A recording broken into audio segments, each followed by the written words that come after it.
Practice Test 5. Section 1. You will hear a telephone conversation in which Francis Drew asks Mr. Harding about an arts club. First, read questions 1 to 10. For questions 1 to 10, fill in the missing information on Francis Drew's notepad. Write no more than 3 words for each answer.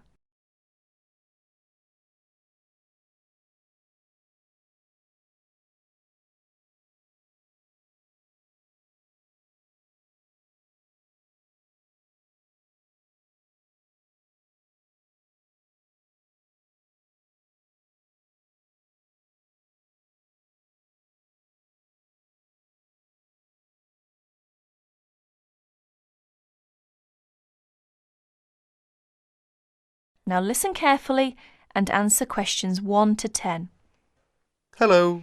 Hello, is that Appleton 363? It is Harding speaking. Oh, I'd like to speak to the secretary of the arts club. Yes, speaking. Oh, hello.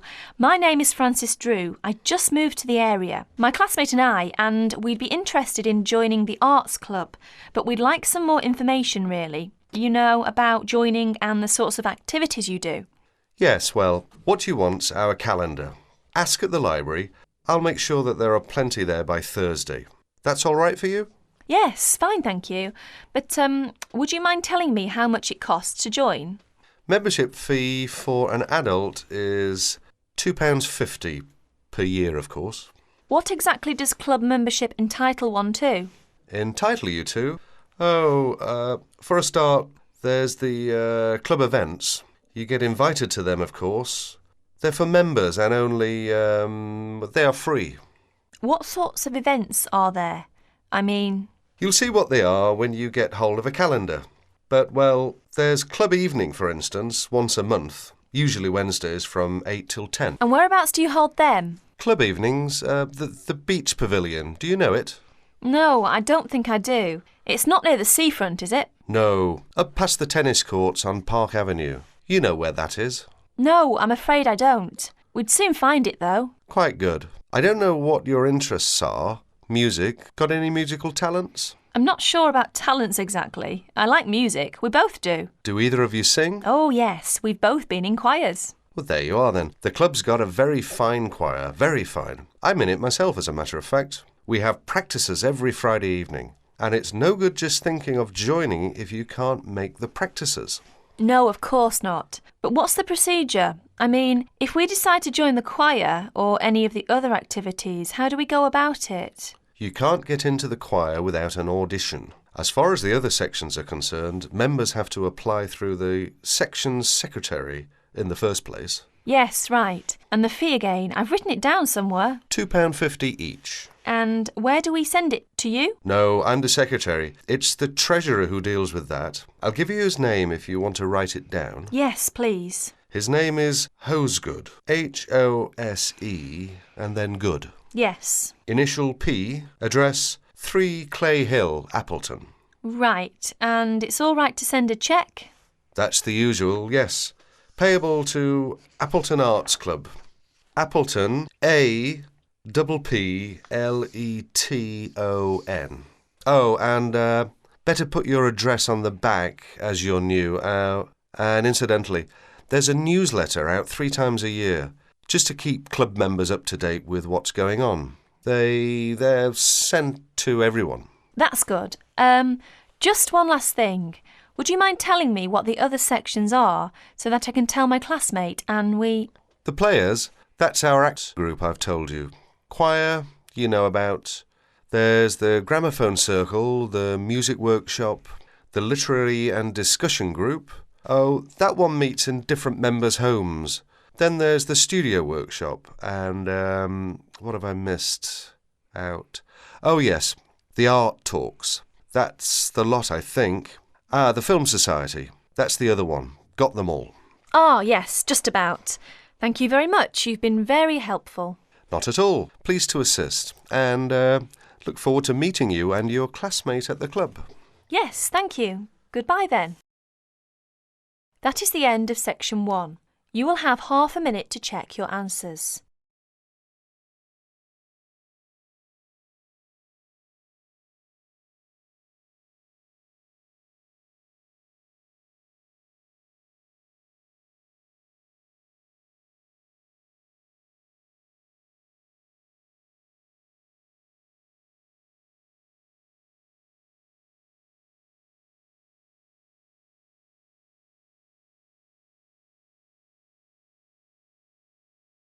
Section 2.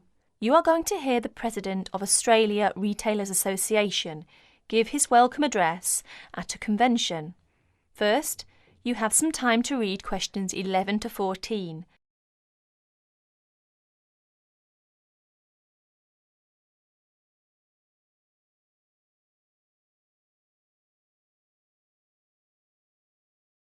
As you listen to the first part of the talk, answer questions 11 to 14. Could I have your attention for a few minutes, please? Allow me to introduce myself. My name is Norman Flagstaff, President of Australia Retailers Association. On behalf of the organising committee for our third annual Retailers Convention, I'd like to welcome you all, some of whom come as far as Brisbane and Melbourne, to this wonderful convention centre in our fair capital, Canberra, and hope you make most of your stay. We have been very lucky with the weather, and I sincerely hope that it keeps up for the rest of the week, and maybe even the following. No, I'm sure we won't be that lucky. I'm pleased to announce that we have received a record number of registrations for this year's week-long convention. For the first 5 days, we will be hosting more than 250 participants for the lecturers and workshops. And hopefully, up to 300 will be coming for the following 2 days of commercial demonstrations. Another first is we have a record number of speakers, up from 20 last year to 25 this year, as well as having 3 guest speakers from abroad, who I'm sure will provide us with a great deal of information of how business is conducted in Britain, and also, I think it's the United States, is it? No, sorry, Canada. You'll note that we will be able to offer other overseas speakers in the next few years from different countries. Now you have a chance to read questions 15 to 20.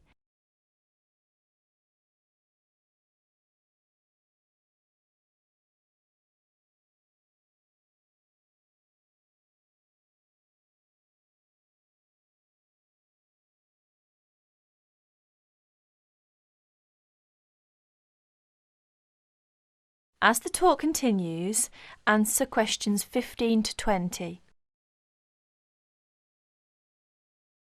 For those of you who won't attend the lunchtime meeting, there are plenty of places to go. The famous Italian restaurant, Peroni's, is not too far from the convention centre.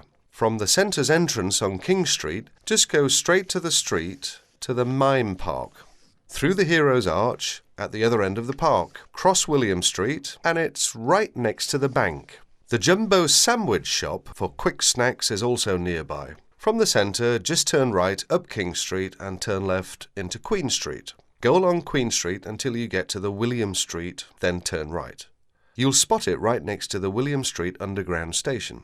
Slim's Vegetarian is also nearby. Just turn left as you leave the centre into King Street, cross over Elizabeth Street, and it's on your left, directly opposite the church. Finally, the Geneva Bistro is always a popular place, this area.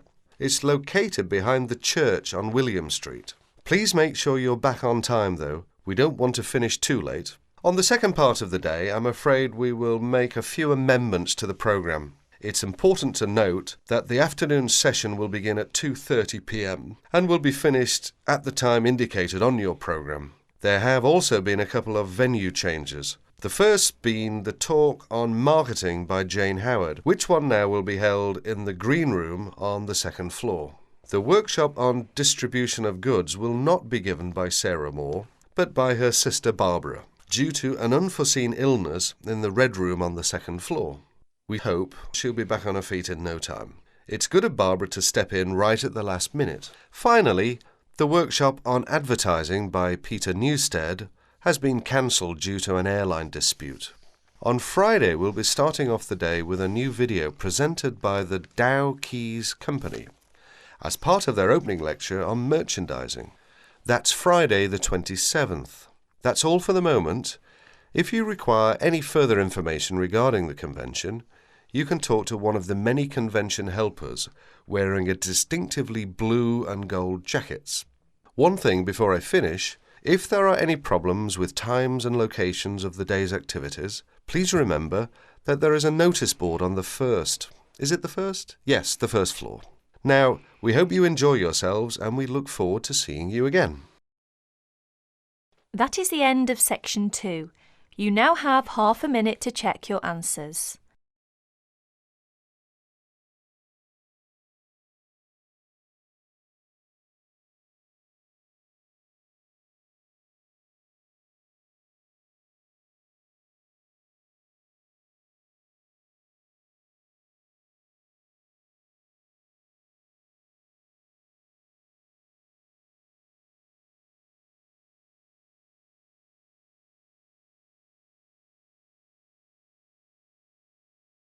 Section 3. Zoe goes to talk to her academic advisor. First, you have some time to look at questions 21 to 30.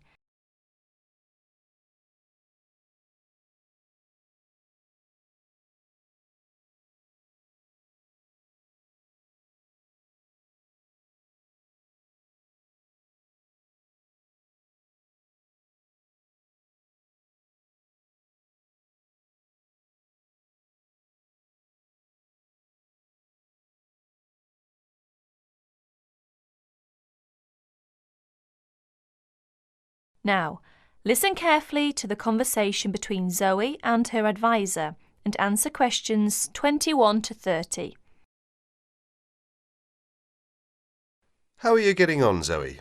Feeling at home yet? Well, more or less. There are still some things I need to buy, and I haven't found my way to all the facilities yet, but I really love the campus, and I've already made a few friends.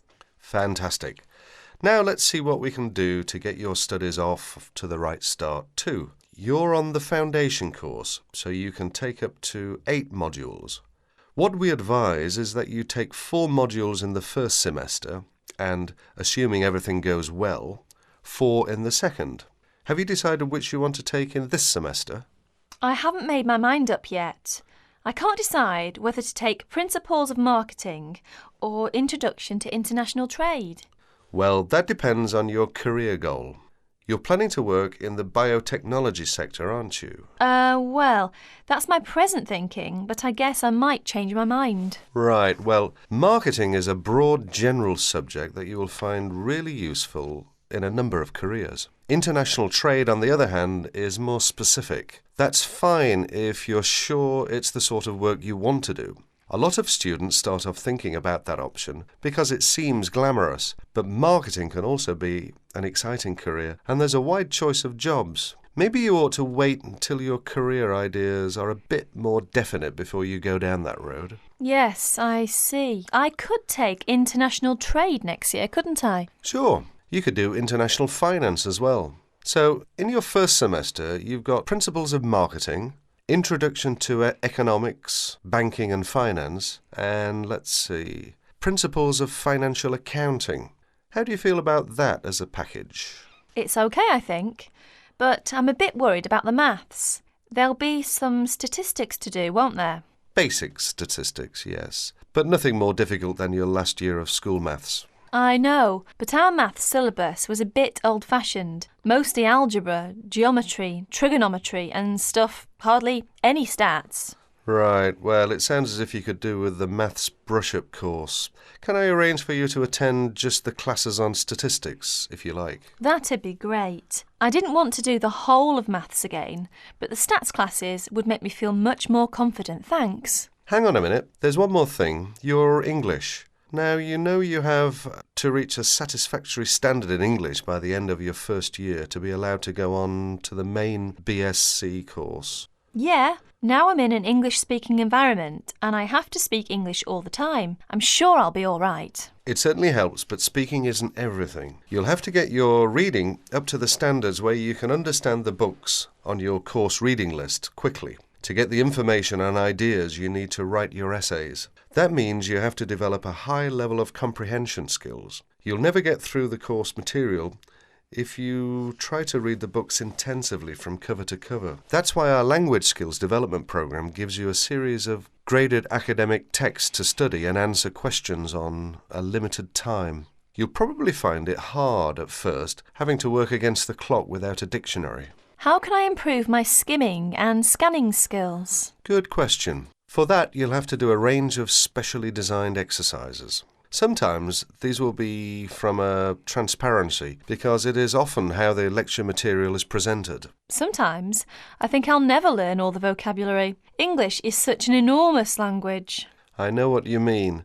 English is the biggest language ever, at least 350,000 words. Even Winston Churchill only knew 60,000, so they say. But as an academic student, you can get a lot of help from the academic word list by Avril Coxhead of Victoria University. That's in Wellington, New Zealand. I've studied word lists, of course, but how does this one help? The academic word list is based on a survey of 3.5 million words of academic text. It contains 570 families of the words most commonly found in academic texts. Well, that's apart from the 2,000 most useful words in English. They come in a separate list. You can see copies of both in the library. You said word families. Do you mean words that are similar? In a way, yes. It means that all the different grammatical forms of a word are listed together, so you can see the nouns, verbs, adjectives, forms with prefixes and suffixes and so forth. It'll be clearer when you look at it. Anyway, Avril Coxhead gives you really great hints about how to learn the words, so it shouldn't be too daunting. The trouble is, I tend to forget the words I learn. Well, there are two ways you can tackle that. First, always try to learn the words in a context. Either learn a whole sentence using a word, or learn a phrase that the word typically comes in. We call phrases like that collocations. That's a new one on me. Collocations. I'd better make a note of it. You do that. You can find collocations in most modern dictionaries. Anyway, as I was saying, there's a second study aid I recommend for vocabulary learning. When you get an assignment, take a sheet of paper and write 4 headings. Words I can use, words I can recognise but can't use, words I'm not sure of, words I don't know. Don't bother with the simple words, of course. Then go back after 2 weeks and look at the list again. Can you move any of the words into a better column? That is the end of section 3. You now have half a minute to check your answers.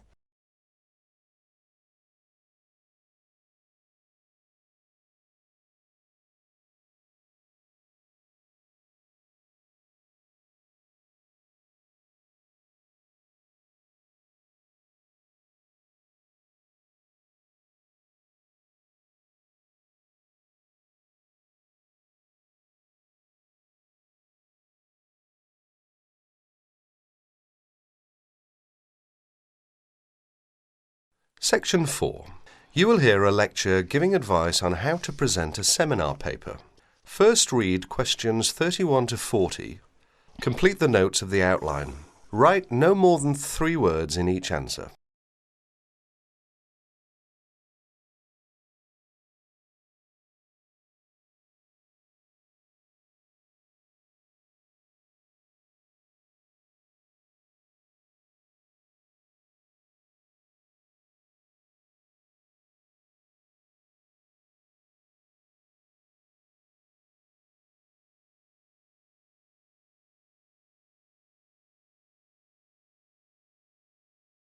In this talk, I'm going to give some advice on how to present a seminar paper. At one time, most university teaching took the form of giving formal lectures. Nowadays, many university teachers try to involve their students more actively in the learning process. One of the ways in which this is done is by conducting seminars. In a seminar, what usually happens is this. One student is chosen to give his ideas on a certain topic. These ideas are then discussed by the other students, the participants in the seminar. What I'd like to discuss with you today is the techniques of presenting a paper at a seminar. As you know, there are 2 main stages involved in this. One is the preparation stage, which involves researching and writing up a topic. The other stage is the presentation stage, when you actually present the paper to your audience. It is this second stage that I'm now concerned with. Let us therefore imagine that you have been asked to lead off a seminar discussion and that you have done all the necessary preparation. In other words, you have done the research and you have written it up. How are you going to present it? There are 2 ways in which this can be done. The first method is to circulate copies of the paper in advance to all the participants. This gives them time to read it before the seminar so that they can come already prepared with their own ideas about what you have written. The second method is where there is no time for previous circulation, or there is some other reason why the paper cannot be circulated.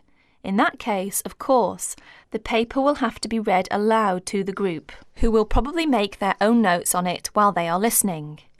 In this talk, I'm going to concentrate on the first method, where the paper is circulated in advance, as this is a most efficient way of conducting a seminar. But most of what I'm going to say also applies to the second method, and indeed may be useful to remember any time you have to speak in public. You will probably be expected to introduce your paper even if it has been circulated beforehand. There are two good reasons for this. One is that the participants may have read the paper but forgotten some of the main points. The second reason is that some of the participants may not in fact have had time to read your paper, although they may have glanced through it quickly. They will therefore not be in a position to comment on it unless they get some idea of what it is all about. When you are introducing your paper, what you must not do is simply read the whole paper aloud. This is because, firstly, if the paper is a fairly long one, there may not be enough time for discussion.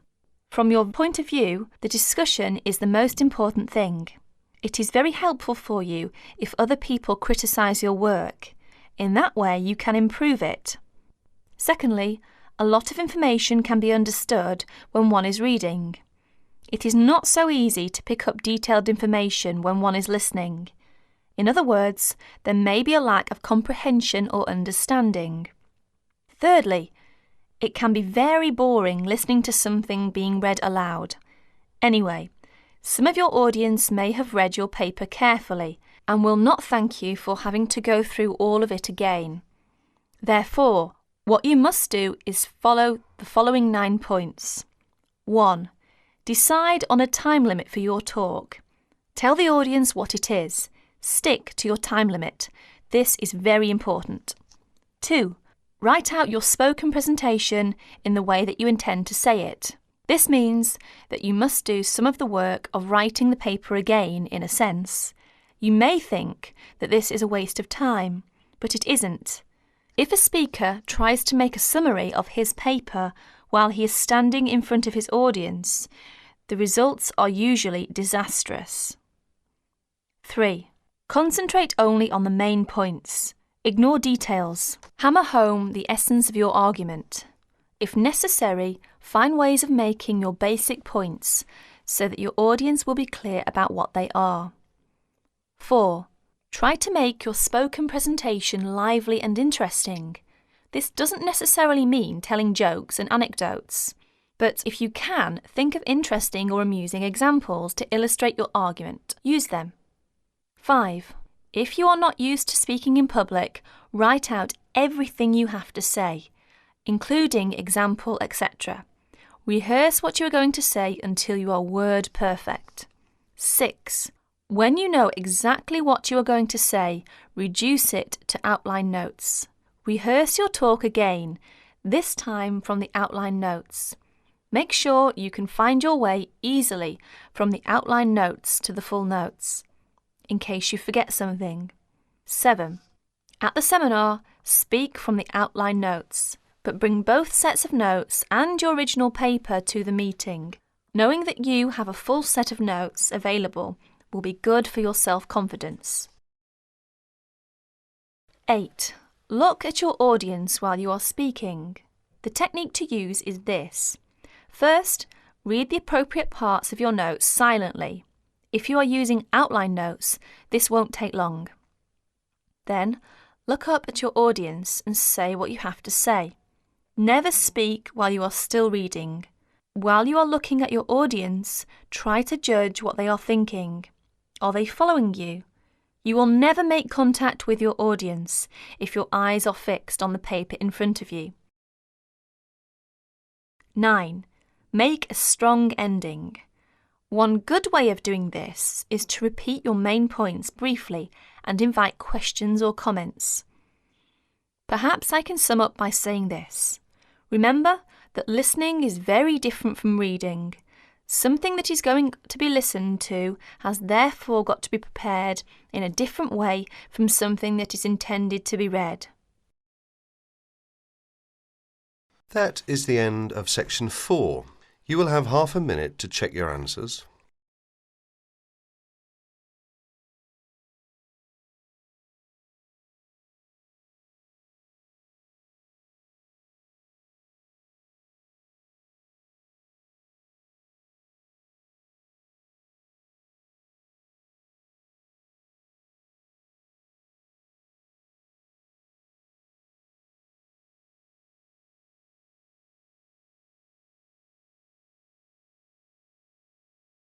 That is the end of practice test 5.